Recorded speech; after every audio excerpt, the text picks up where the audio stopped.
Hello everyone, got top 20 senior jokes for you today. So a 70-year-old man married a 20-year-old woman. A year after the wedding, the couple arrives at the delivery room. A male boy was born, healthy and beautiful. The nurse asks the old man, "Yours?" "Yes," the old man replies proudly. "Congratulations," the nurse replies. "Well," says the old man, "the old engine still runs." 2 years later, the duo arrives at the delivery room again. A girl was born, healthy and beautiful. The nurse asks the old man, "Yours?" "Yes," the old man answers. "Well done," the nurse answers. "The engine still runs," said the old man. After 2 more years, they come to the delivery room again. A male son is born, healthy and beautiful. The nurse asks the old man, "Yours?" "Yes," the old man replies. "Congratulations," the nurse says. "That's really impressive." "Well," says the old man, "the engine is still running." "Well," says the nurse, "you may want to change the oil. The last one came out black." So a TV crew decides to visit a 100-year-old man living alone in a cabin in the woods. When they go there, they see he is chopping wood and carrying it all by himself. He is active and healthy and has a body of a 40-year-old man. They ask him, "What is your secret?" And the old man tells them a story. 70 years ago, there was a huge blizzard that came out of nowhere. It was winter, but it wasn't too cold for a week, and it was only lightly snowing when suddenly the wind started blowing and the snowing intensified. I went outside to call my dog when I barely saw a weak light coming from the woods. Surely someone got lost and was now trying to find a way to safety. I started calling for my dog, but I knew the lost person would hear me. Sure enough, the light started getting stronger and stronger until finally I could see a silhouette of a man holding a flashlight. When he came close enough, I ran to help him. You couldn't see more than 20 feet, and I didn't want to risk getting myself lost as well. I helped the man get inside the cabin, and my dog ran in few seconds later. I closed the door with great difficulty because the wind was blowing so hard. I then helped the man get his jacket and boots off and sat him next to the fireplace. The man was in shock but without injuries. I poured both of us a glass of whiskey to calm down and then a bowl of stew I was preparing.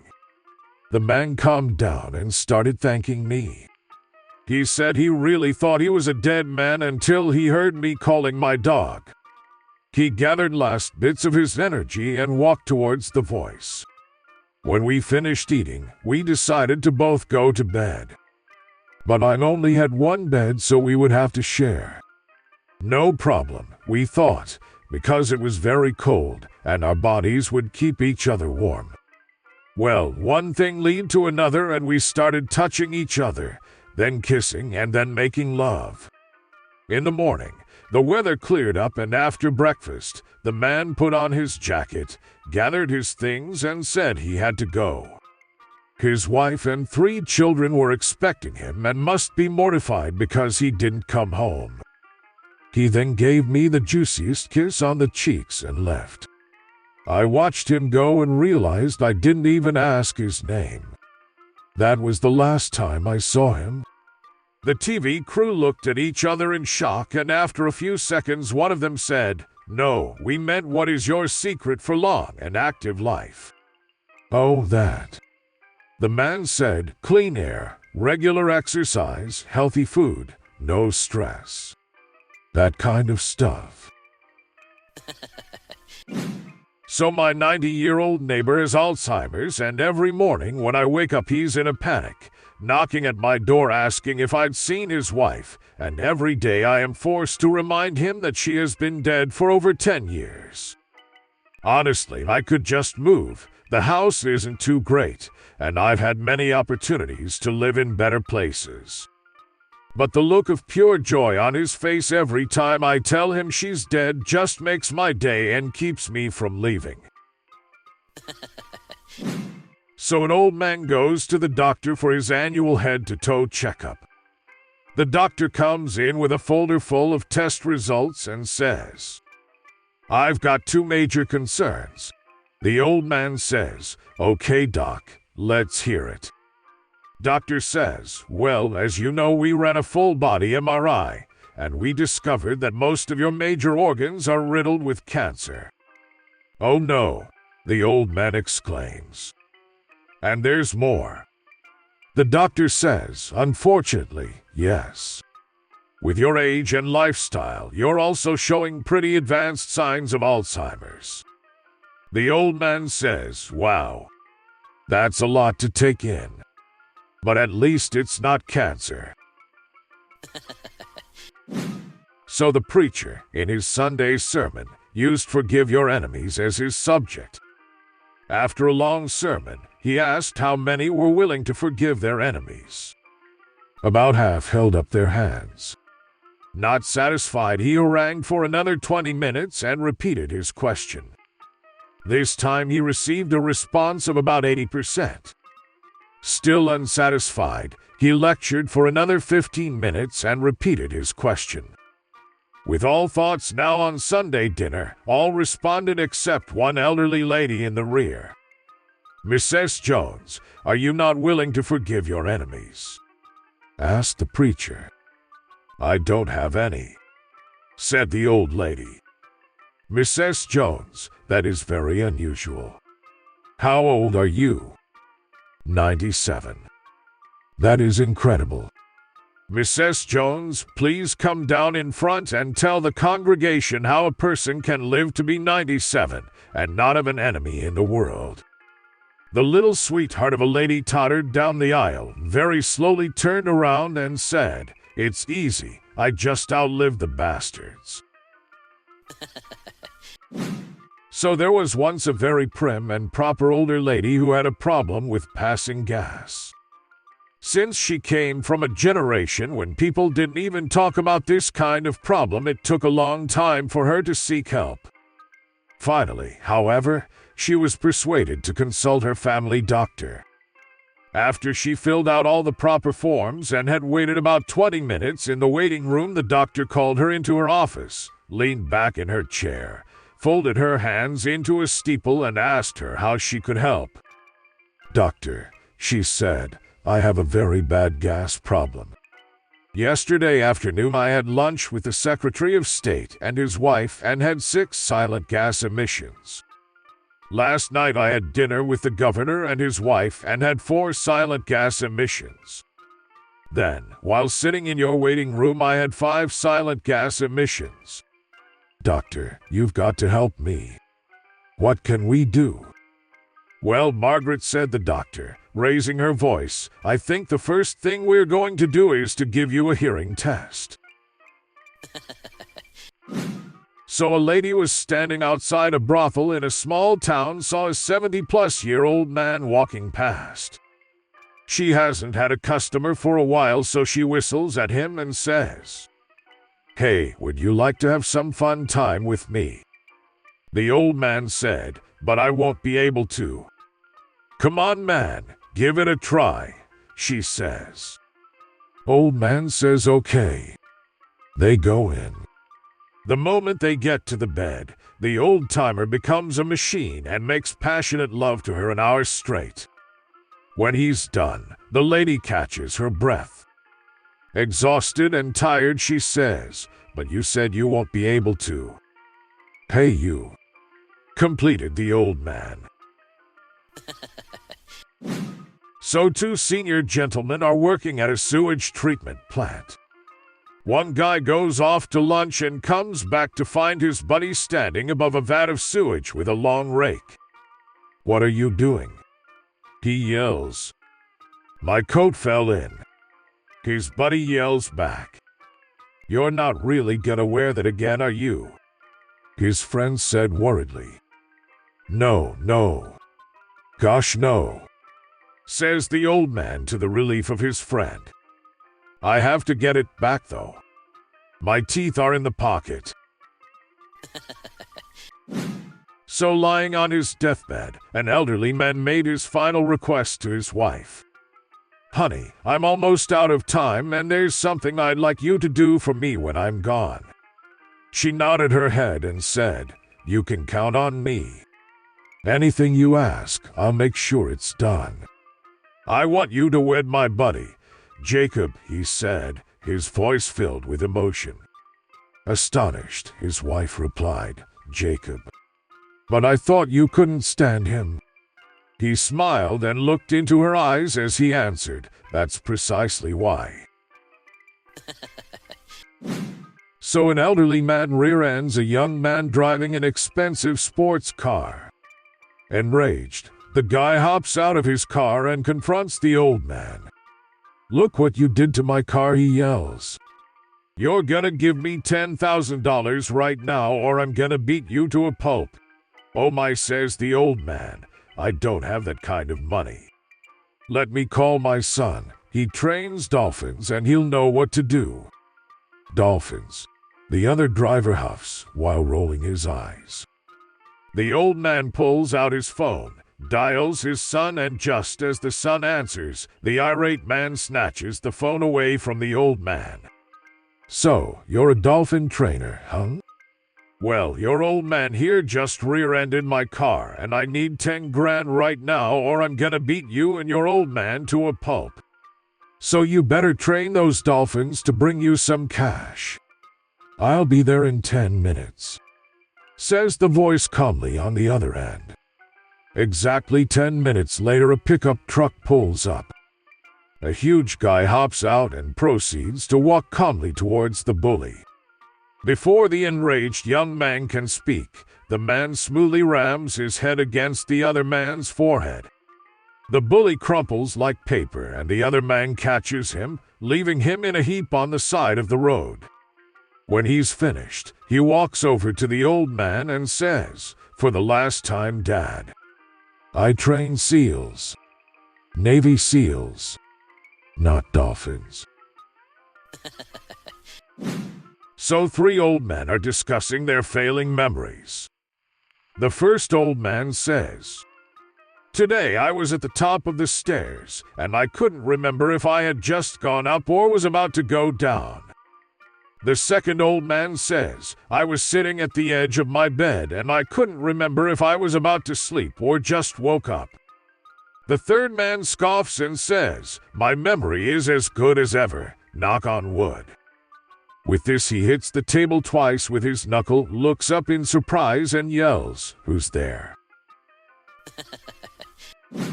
So an elderly gentleman had serious hearing problems for a number of years. He went to the doctor, and the doctor was able to have him fitted for a set of hearing aids that allowed the gentleman to hear 100%. The elderly gentleman went back in a month to the doctor, and the doctor said, Your hearing is perfect. Your family must be really pleased that you can hear again. The gentleman replied, Oh, I haven't told my family yet. I just sit around and listen to their conversations. And do you know what? What? Asked the doctor. I've changed my will 3 times.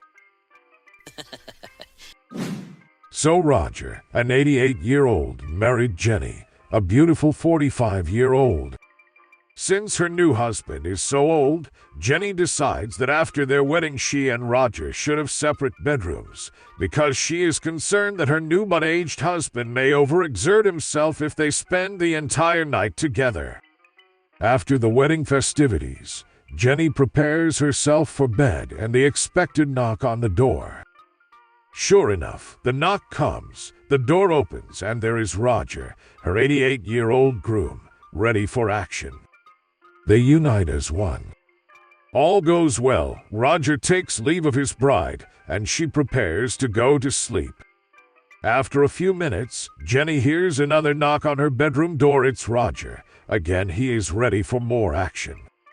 Somewhat surprised, Jenny consents for more coupling. When the newlyweds are done, Roger kisses his bride, bids her a fond good night, and leaves.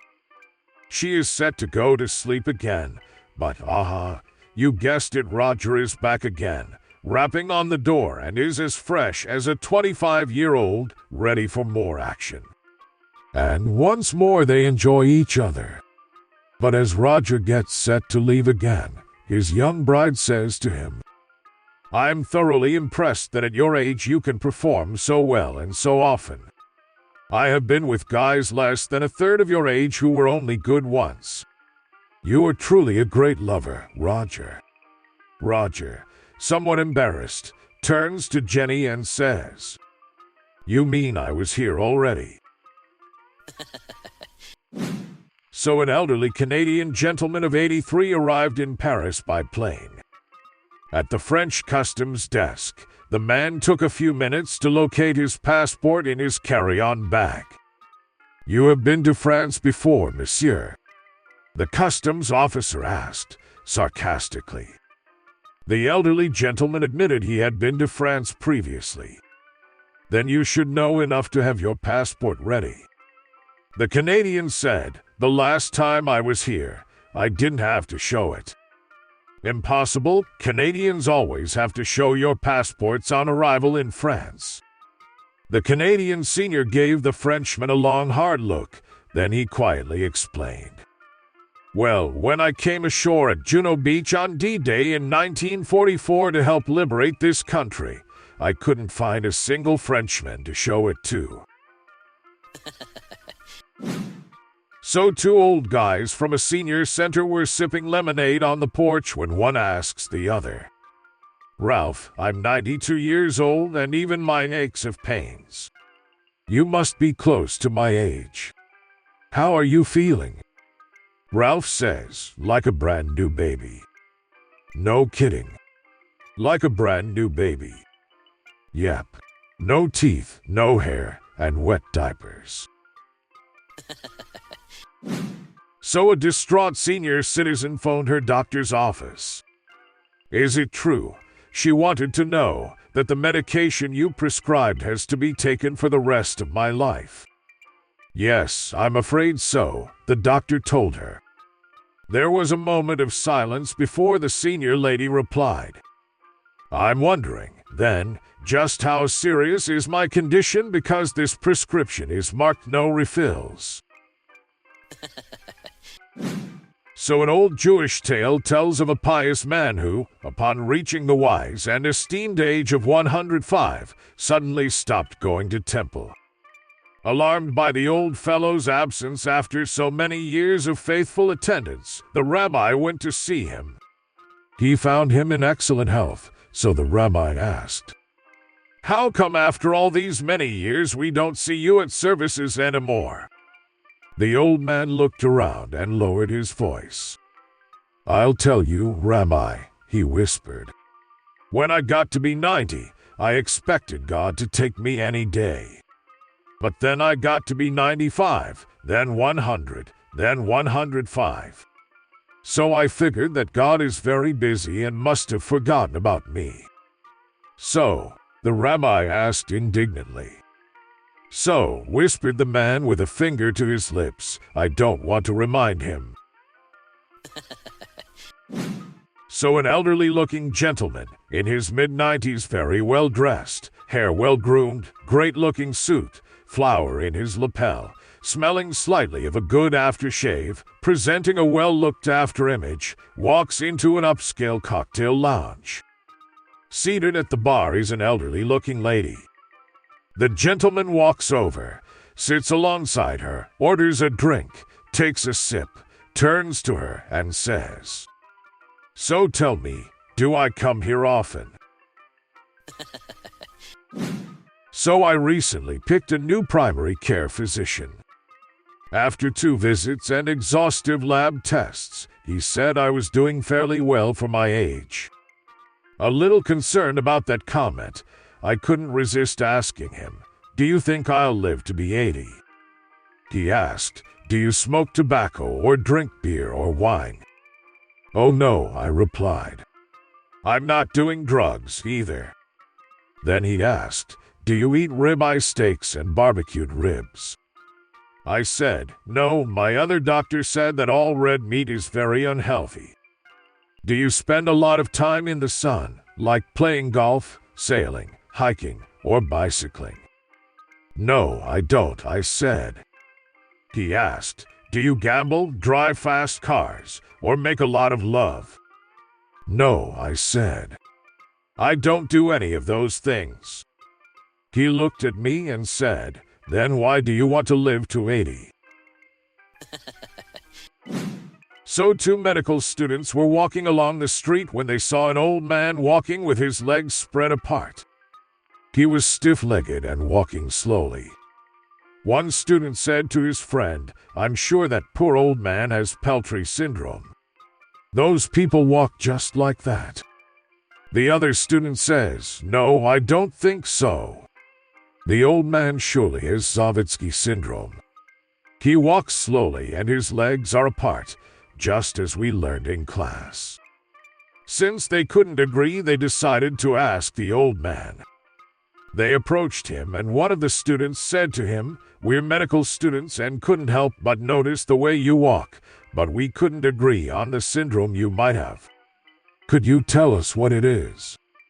The old man said, I'll tell you, but first you tell me what you two fine medical students think. The first student said, I think it's Peltry syndrome.